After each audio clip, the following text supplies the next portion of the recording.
ओम श्री गुरु चरण कमलेभ्यो नमः। हम लोग आज ऐसे महान संत का जीवन परिचय सुनने जा रहे हैं जो जिन्होंने अपने जीवन में भागवत को उतार दिया था, वो परम भागवत हो गए थे। उनका नाम है ब्रह्मलीन परम पूज्य श्री रामचंद्र डोंगरे जी महाराज। इनका जन्म इंदौर के मध्य प्रदेश में इंदौर में हुआ था, जो मध्य प्रदेश में स्थित है। इनका जन्म दिनांक 15 फरवरी 1926 में हुआ था। 8 वर्ष की आयु में शिक्षा के लिए पंढरपुर महाराष्ट्र में गुरु आश्रम में लाए गए, जहां 7 वर्षों तक इन्होंने पुराण का, वेद का और वेदांत का और धर्म संबंधी जितने भी शिक्षाएं हैं इन्होंने वहां पर ग्रहण की। फिर डोंगरे जी महाराज एक प्रखर प्रवक्ता और भागवत कथाकार थे। उनकी माता का नाम कमला ताई और पिता का नाम केशव भाई डोंगरे जी था। डोंगरे जी महाराज ने अहमदाबाद में संन्यास आश्रम में और काशी में अभ्यास करके थोड़े समय के लिए कर्मकांड भी किया था। कर्मकांड का भी अभ्यास किया था इन्होंने। और उसके बाद सर्वप्रथम सरयू मंदिर अहमदाबाद में भागवत कथा का वाचन किया। उनकी वाणी से श्रोता भाव विभोर हो गए। डोंगरे जी महाराज को सुखदेव जी कहा जाता है कि ये सुखदेव जी के अवतार थे, क्योंकि उनका जीवन सुखदेव जी जैसा ही निस्वार्थ पूर्ण था। उनका प्रण था कि कभी कथा की दक्षिणा नहीं लेनी है। मैं कथा तो करूंगा लेकिन मैं इसका दक्षिणा नहीं लूंगा। किसी भी बैंक में कोई खाता नहीं थी, किसी का रुपया लेना नहीं, कोई ट्रस्ट बनाना नहीं। आज तक उन्होंने कोई शिष्य नहीं बनाया और न किसी को गुरु होना नहीं, किसी का उन्होंने गुरु होना अपने को स्वीकार नहीं किया। विवाह उनका माता पिता तो करा दिए, परंतु भक्ति मार्ग में अवरोध होने से पत्नी तो साथ में रही, लेकिन पति पत्नी वाला संबंध नहीं रहा। भागवत जी में सुखदेव जी के लिए अवधूत भेष का शब्द का उपयोग हुआ है कि वो अवधूत थे। वैसे ही डोंगरे जी महाराज घुटने से लेकर कंधों तक बिना सिला हुआ एक वस्त्र ही धारण करते थे और लंगोटी बांधते थे। पैर में पादुका तो जीवन पर्यंत पहने ही नहीं। हाथ में न घड़ी थी, न कभी अंगूठी पहनी। खुराक में मूंग और बाजरे की रोटी दूध के साथ लेते थे।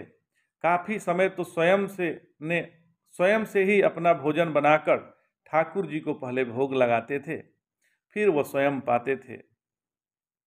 भागवत पर प्रभुत्व प्राप्त करने के उपरांत उन्होंने प्रथम भागवत कथा पूना शहर में की। उसके उपरांत उन्होंने गुजराती में 1954 में प्रथम भागवत कथा सौराष्ट्र में की। गुजराती लोगों का संत राम मंदिर नडियाद गुजरात में अंतिम समय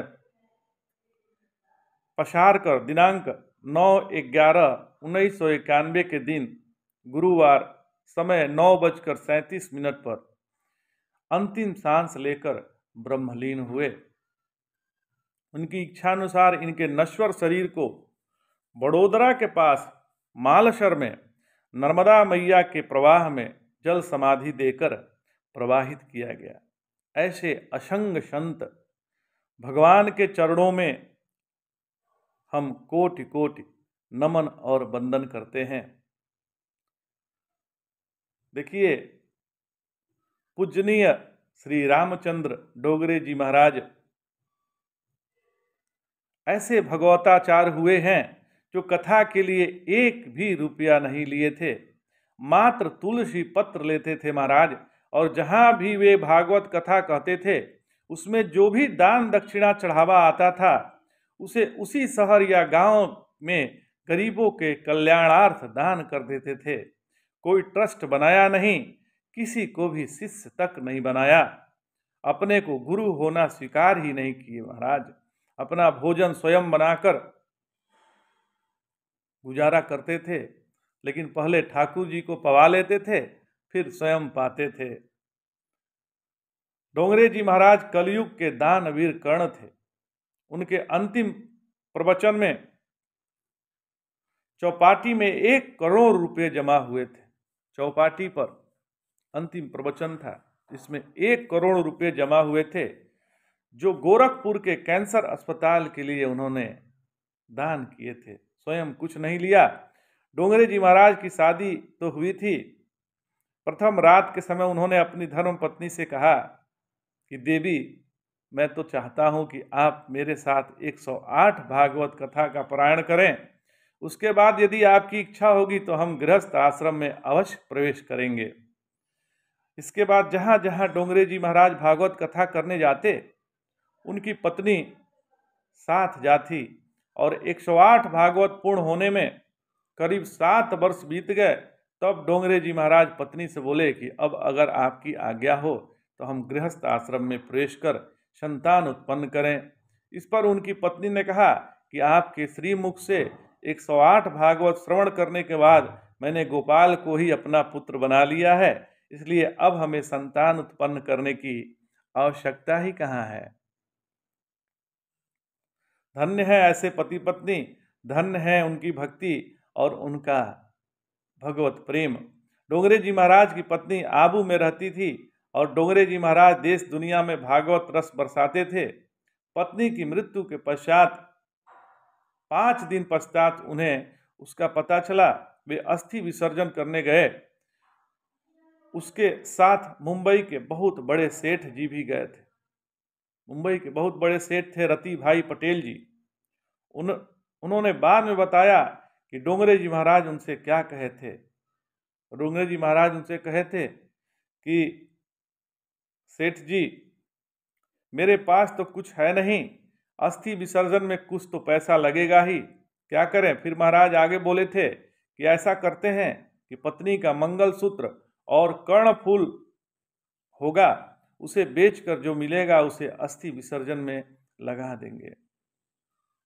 सेठ रति भाई पटेल ने रोते हुए बताया था कि जिन महाराज श्री के इशारे पर लोग कुछ भी करने के लिए तैयार थे, वह महापुरुष कह रहे थे कि पत्नी के अस्थि विसर्जन के लिए पैसा नहीं है। हम उसी समय मर क्यों न गए, ऐसा सेठ जी का कहना था। फूट फूट कर रोने लगे। मेरे मुंह से एक शब्द नहीं निकल रहा था। ऐसे महान विरक्त संत के चरणों में कोटि कोटि नमन भी कम ही है महाराज। और आया है, तुलसीदास जी महाराज कह रहे हैं कि मैं सेवक सचराचर रूप स्वामी भगवंत। यह जो वाक्य है, इसका पूरा का पूरा ये डोंगरे जी महाराज के जीवन में उतर गया था। वो पूरे संसार को भगवान ही समझते थे। मैं सेवक सचराचर रूप स्वामी भगवंत। जो भी रूप उनको दिखाई देता था, उनमें कन्हैया ही नजर आता था। वो बहुत ही ऐसे महान विरक्त हुए, महान संत हुए, जिसके बारे में कुछ भी कहा जाए वो तिल के समान ही है, एक तृण के समान ही है। अपनी वाणी इतनी सक्षम नहीं है कि ऐसे महापुरुष का जीवन परिचय दे पाए। तो जितना हमें मालूम था उतना हमने आपको बता दिया। तो जय जय शंकर, हर हर शंकर, नमामि शंकर, भजामि शंकर, नमः पार्वती पतये, हर हर महादेव।